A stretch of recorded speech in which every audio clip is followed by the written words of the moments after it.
देखिए आज से बिहार बोर्ड वाले बच्चों के लिए, बिहार बोर्ड वाले बच्चों के लिए, बिहार बोर्ड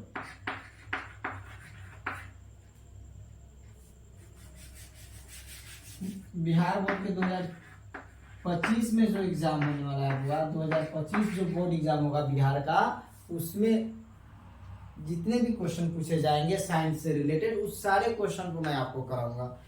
सिंपल समझिए तो क्लास 10th का जो है, क्लास 10th का साइंस हम लोग पढ़ेंगे, शुरू से पूरे चैप्टर को अच्छे से क्या करेंगे हम लोग पढ़ेंगे, ठीक है। यानी जितने भी साइंस में क्वेश्चन आपको पढ़ने हैं, साइंस में जैसे साइंस में आप पढ़िएगा फिजिक्स, केमिस्ट्री और बायोलॉजी, तो फिजिक्स, केमिस्ट्री, बायोलॉजी इन तीनों मतलब बुक जो है, इन तीनों बुक को आपको पढ़ाया जाएगा। तो आज हम लोग शुरू करेंगे केमिस्ट्री। क्या शुरू करेंगे? केमिस्ट्री का लेसन 1। तो चलिए केमिस्ट्री का लेसन 1 जो है वो आपका, वो हम शुरू करते हैं और आगे देखते हैं, ठीक। तो देखिए रसायन शास्त्र का बोले तो केमिस्ट्री का फर्स्ट लेसन है आपका होगा केमिकल रिएक्शन एंड इक्वेशन, बोले तो रासायनिक अभिक्रिया एवं समीकरण, ठीक है। इसी चैप्टर को हम लोगों को पढ़ना है, ठीक। आप लोग अपने पास कॉपी कलम को सामने रखिएगा और जो जितने भी बताएंगे उन सारी चीजों को नोट करिएगा। अगर आप इसको नोट नहीं करेंगे, अगर ऐसे ही केवल क्या करिएगा कि सुन के रहिएगा, तो कुछ क्वेश्चन तो समझ जाओगे, उसके आंसर दे लोगे, लेकिन आप आगे फिर जब कुछ दिन के बाद तो भूल जाओगे ना।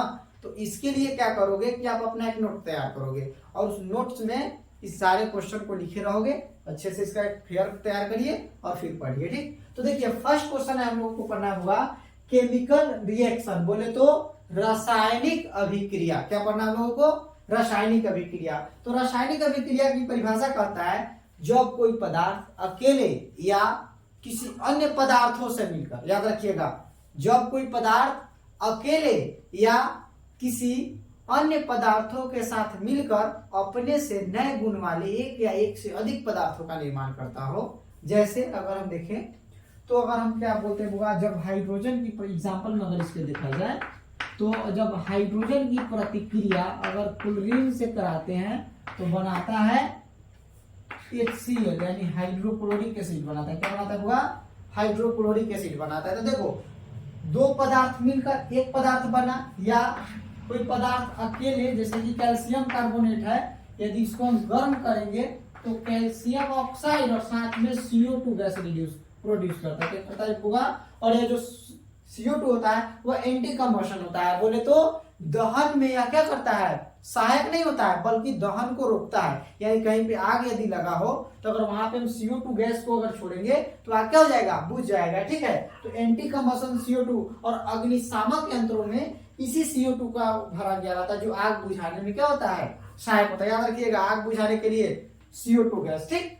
तो यहाँ पे देखो दूसरा एग्जांपल में हमने क्या किया कि कैल्शियम कार्बोनेट को गर्म करके कैल्शियम ऑक्साइड और साथ में क्या बना, कार्बन डाइऑक्साइड। देखो तो कोई पदार्थ अकेले दो या दो से अधिक, देखो दो क्या बना लिया, कंपाउंड, दो यौगिक बना लिए। तो इसी को हम लोग क्या कहेंगे? रासायनिक अभिक्रिया कहेंगे। क्या कहेंगे बाबू? रासायनिक अभिक्रिया। ध्यान रखिएगा रासायनिक अभिक्रिया का परिभाषा कहेगा तो क्या बोलेंगे, यहाँ पे लिखा भी गया है जब कोई पदार्थ अकेले या किसी अन्य पदार्थों से क्रिया कर भिन्न गुण वाले एक या एक से अधिक पदार्थों का निर्माण करते हैं। किसका निर्माण करते हैं? एक या एक से अधिक कंपाउंड यानी यौगिक का क्या करेंगे? निर्माण करेंगे। उसे हम लोग क्या कहेंगे? रासायनिक अभिक्रिया कहेंगे। क्या कहेंगे? रासायनिक अभिक्रिया कहेंगे। ओके, इतना तो अच्छे से समझ गए होइएगा। एग्जाम्पल में इस दो एग्जाम्पल को नोट कर लीजिएगा, ठीक। उसके बाद यदि आपको देखा जाए क्वेश्चन आएगा आपका, अगला क्वेश्चन दे देगा अभिकारक। क्या दे देगा? अभिकारक। अभिकारक जिसको इंग्लिश में बोलते हैं रिएक्टेंट। क्या बोलते हैं? रिएक्टेंट, बोले तो अभिकारक, ठीक है। तो देखिए जब कोई रासायनिक अभिक्रिया होती है तो यहाँ पे लिख दिए H2 प्लस CH2, रासायनिक अभिक्रिया है ना, क्या बना? 2HCl। या आप यहाँ पे लिख सकते हैं, इस वाले को भी लिखे थे या इस तरह से H2 प्लस O2 क्या बना लेगा? H2O, 2H2O बनाता है, इसको बैलेंस कर देते हैं, ठीक। तो देखिए यहाँ पे एक एग्जांपल ये हो गया और दूसरा हुआ और पहला वाला ये हो गया, ठीक। तो यहाँ पे देखिए रासायनिक अभिक्रिया आया होगा, देखो तो दो पदार्थ मिलकर एक पदार्थ बना, यहाँ पर भी दो पदार्थ मिलकर एक नए पदार्थों का निर्माण कर लिया। तो जब कोई पदार्थ अकेले या किसी अन्य पदार्थों के साथ अभिक्रिया करते हैं तो रासायनिक समीकरण कहलाता है, रासायनिक अभिक्रिया कहलाता है। और इसी रासायनिक अभिक्रिया में जो पदार्थ भाग लेने वाले हैं, जिसके मिलने से रासायनिक अभिक्रिया हो रहा है, उसी पदार्थ को हम लोग क्या कहते हैं, अभिकारक कहते हैं। इसको क्या बोलेंगे बुआ, अभिकारक। बोले तो रिएक्टेंट, याद रखिएगा। पूछेगा अभिकारक क्या है, क्वेश्चन पूछ देता है एग्जाम में, आपके बोर्ड एग्जाम में क्वेश्चन पूछे जा चुके हैं, बिहार बोर्ड में कई बार इस क्वेश्चन को पूछा गया है, ठीक है। पूछा जाएगा आपसे बुआ अभिकारक क्या है, क्वेश्चन रहेगा अभिकारक क्या है, तो बोलेंगे रासायनिक अभिक्रिया में भाग लेने वाले पदार्थों को, यानी जो पदार्थ भाग लेंगे उन्हें हम लोग क्या कहेंगे, अभिकारक कहेंगे। क्या कहेंगे बाबू, अभिकारक। नोट करिएगा इस चीज को, क्वेश्चन को भी लिखिएगा। अभिकारक क्या है, तो बोलेंगे रासायनिक अभिक्रिया में भाग लेने वाले पदार्थों को क्या बोलोगे, रासायनिक अभिक्रिया में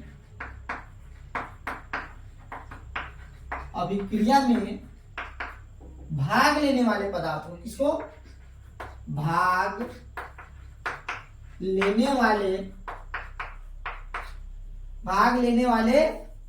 पदार्थों को क्या करते हैं बाबू, भाग लेने वाले पदार्थों को क्या कहते हैं हम लोग, अभिकारक कहते हैं। याद रखिएगा, अभिकारक कहते हैं। गुड, इतना तो समझ गए होइएगा। तो आपसे पूछा जाए अभिकारक क्या है, सेकंड क्वेश्चन है आपका बुआ, अभिकारक क्या है, तो बोलेंगे रासायनिक अभिक्रिया में भाग लेने वाले पदार्थों को अभिकारक कहते हैं। एक इक्वेशन लिखिएगा और एक साइड का लिख देंगे हम लोग रिएक्टेंट, बोले तो अभिकारक। इतना लिख दीजिएगा, आपको नंबर आपको मिल जाएगा, ठीक। उसके बाद क्वेश्चन पूछेगा आपसे बुआ प्रतिफल, बोले तो प्रोडक्ट। दूसरा क्वेश्चन दे सकता है आपका प्रोडक्ट, बोले तो प्रतिफल। याद रखिएगा प्रतिफल, अगर आपसे पूछा जाए प्रतिफल यानी प्रोडक्ट क्या है, तो देखिए रासायनिक अभिक्रिया में भाग लेने वाला पदार्थ तो अभिकारक है, तो रासायनिक अभिक्रिया के फल स्वरूप यानी रासायनिक अभिक्रिया होने के पश्चात जो नया पदार्थ बनेगा उसे हम लोग क्या कहेंगे, प्रतिफल, यानी उसका रिजल्ट बोले तो प्रोडक्ट। बात समझ रहे हो, तो प्रोडक्ट हमारा क्या हो जाएगा, H2O को क्या बोल सकते हैं हम लोग, प्रोडक्ट बोलेंगे। क्या बोलेंगे, प्रोडक्ट। याद रखिएगा, प्रोडक्ट आपसे पूछा जाए तो किसे कहेंगे, बोलो तो रासायनिक अभिक्रिया के फलस्वरूप। किसके फलस्वरूप हुआ, रासायनिक अभिक्रिया के फलस्वरूप जो नया पदार्थ बनता है उसे हम लोग क्या कहते हैं, बोलिए, उसे हम लोग कहेंगे प्रोडक्ट कहेंगे, यानी बोले तो प्रतिफल बोलोगे। क्या बोलोगे बाबू, प्रतिफल कहोगे, ठीक है, याद रहेगा। तो देखो क्वेश्चन क्या हम लोगों ने सीख लिया, रासायनिक अभिक्रिया। क्या बोलोगे, रासायनिक अभिक्रिया की परिभाषा, रासायनिक अभिक्रिया की हम लोग तो परिभाषा बोले, तब बोलेंगे जब कोई पदार्थ, बोले तो जब कोई पदार्थ अकेले या किसी अन्य पदार्थों के साथ क्रिया कर अपने से भिन्न गुण वाले नए पदार्थों का, या बोल सकते हैं एक से अधिक नए पदार्थों का निर्माण करता है, क्या कहलाता है, रासायनिक अभिक्रिया कहलाता है, ठीक है। उसके बाद हम लोगों को जानना है हुआ अभिकारक। तो अभिकारक की परिभाषा सिंपल है, रासायनिक अभिक्रिया में भाग लेने वाले पदार्थों को क्या कहते हैं बुआ, अभिकारक कहते हैं, ठीक है। उसके बाद आपसे पूछा जाएगा प्रतिफल, तो बोलेंगे रासायनिक अभिक्रिया के फल स्वरूप बने नए पदार्थ, यानी जो नया पदार्थ बनेगा उसे हम लोग क्या कहेंगे, प्रतिफल कहेंगे। अभिकारक का परिभाषा लिखिएगा, एक इक्वेशन लिखिएगा और एक साइड लिख दिएगा अभिकारक, ठीक। उसके बाद क्या करेंगे, जब आप प्रोडक्ट की परिभाषा लिखेंगे प्रतिफल का, तो फिर एक रिएक्शन दीजिएगा और एक साइड प्रोडक्ट के नीचे क्या लिख देंगे, प्रोडक्ट, ठीक है। एग्जांपल में इस तरह से नोट कर लीजिएगा।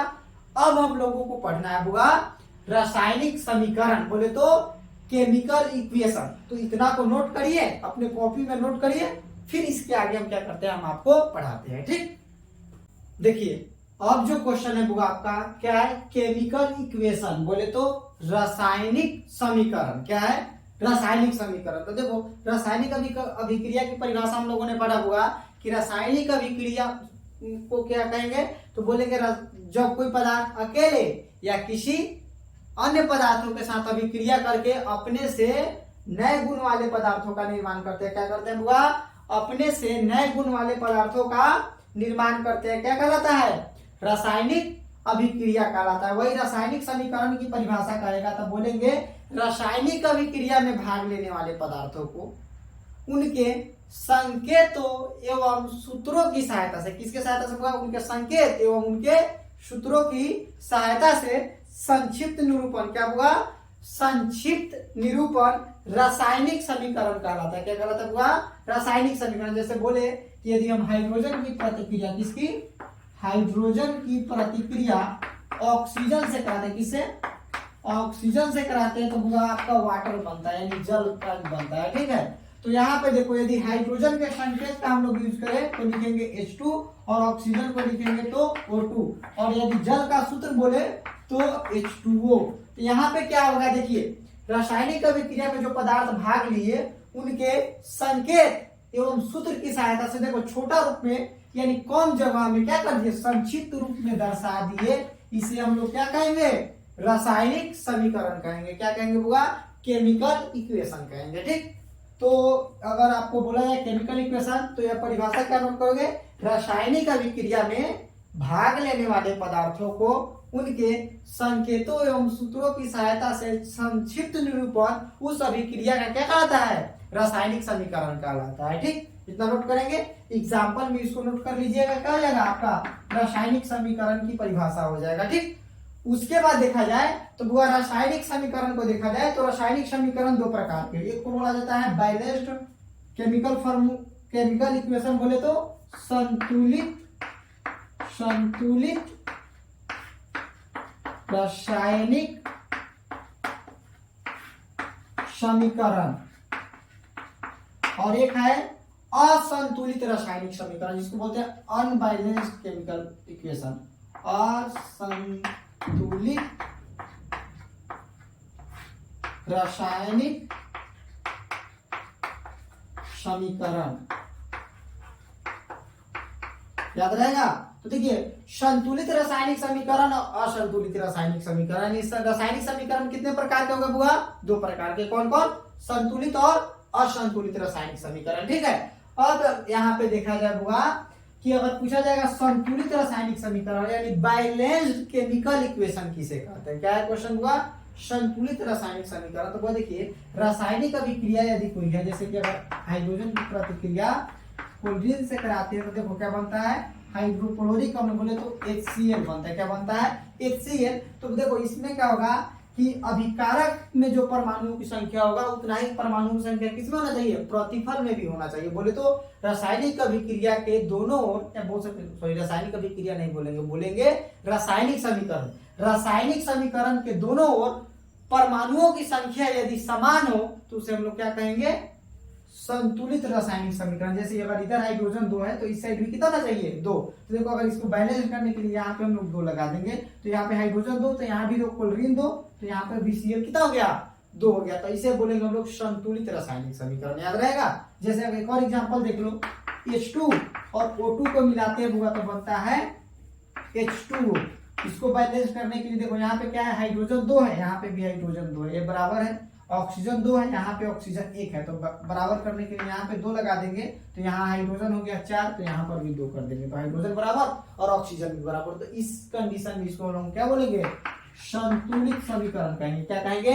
संतुलित समीकरण। तो आपसे पूछा जाएगा संतुलित समीकरण क्या है, तो इसका परिभाषा क्या बोलोगे? रासायनिक अभिक्रिया के दोनों ओर रासायनिक समीकरण, बार बार हम रासायनिक अभिक्रिया बोल दे रहे हैं आप लोगों को। रासायनिक समीकरण के दोनों ओर क्या? परमाणुओं की संख्या यदि समान हो, अभी आपको स्क्रीन पे इसका परिभाषा भी लिखा होगा, मिल रहा होगा। ठीक है, तो उसी को नोट कर लेंगे। तो रासायनिक समीकरण में दोनों ओर यानी बाईं ओर और दाईं ओर दोनों ओर क्या हो? तत्वों की परमाणु संख्या क्या हो? यदि समान हो तो उसे क्या कहेंगे हम लोग? संतुलित रासायनिक समीकरण। और असंतुलित में क्या बोलेंगे? रासायनिक समीकरण के दोनों ओर तत्वों की परमाणु संख्या क्या हो? अलग अलग हो, यानी समान नहीं हो। जैसे अगर यहाँ पे देखो H2 की प्रतिक्रिया O2 से करा दी है तो क्या बन गया? H2O। यहाँ पे देखो हाइड्रोजन 2, ऑक्सीजन 2, यहाँ पे ऑक्सीजन 1। क्या इसको हम लोग क्या कहेंगे? संतुलित समीकरण कहेंगे? बिल्कुल नहीं। यहाँ पे क्या है? दोनों तरफ परमाणुओं की संख्या क्या है? असमान है, तो इसे बोलेंगे असंतुलित रासायनिक समीकरण। क्या बोलेंगे बुआ? असंतुलित रासायनिक समीकरण।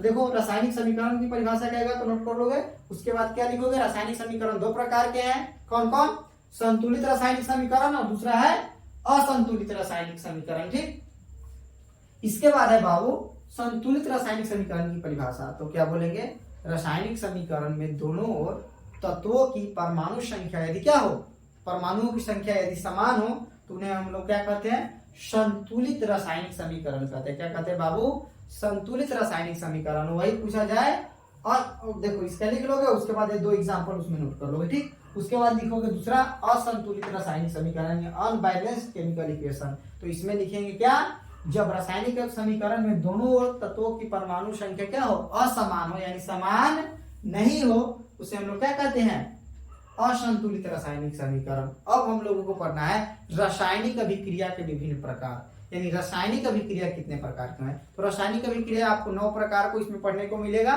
तो नेक्स्ट वीडियो में हम क्या करेंगे कि इसके आगे को पढ़ाएंगे। ठीक है, जितने इसके आगे पढ़ना है आपको नेक्स्ट क्लास में पढ़ाऊंगा। तब तक के लिए इतना ही। और यह क्लास हुआ याद रखिएगा किसके लिए है, क्लास 10th के लिए। किसके लिए, क्लास 10th वालों का है, जिनका बोर्ड एग्जाम 2025 में होने वाला है। ठीक, 2025 में जितने भी बच्चे क्लास 10th का एग्जाम देने वाले हैं उस सारे बच्चों को अपने रिलेटिव में, अपने फ्रेंड को, आपके जो रिश्तेदार है उन सब को शेयर करिए और उनको बोलिए कि क्लास ज्वाइन करें। मेरा क्लास आप लोगों को एकदम फ्री मिल रहा है, कोई पेड कोर्स नहीं है इसमें, फ्री में आपको पूरे क्लास मिलेंगे। Math, physics, chemistry, biology, Hindi, English, total subject, यानी बोर्ड एग्जाम में आपके जितने भी सब्जेक्ट आते हैं उन सारे सब्जेक्ट को पढ़ाया जाएगा मुफ्त में, एकदम फ्री क्लास आप लोगों के लिए। जो क्लास आप पेड करके खरीदते हो, बहुत सारे मतलब चैनल पे आपको क्या मिलते हैं, पेड करके जो खरीदना पड़ता है वो चीज हम आपको फ्री में लाए हैं अपने बिहार के बच्चों के लिए। ठीक, तो क्या करिए, आप अपने दोस्तों में शेयर करिए। वीडियो यदि अच्छा लगा हो तो लाइक करिए, चैनल को सब्सक्राइब करके रखिए, ताकि हम जितने भी क्लास के वीडियो रिकॉर्ड करके जब हम आपके लिए डालें तो आपको नोटिफिकेशन मिले और आप अपना क्लास कर सको। ठीक है, तो मिलते हैं आपसे नेक्स्ट वीडियो में, तब तक के लिए इतना ही। जय हिंद।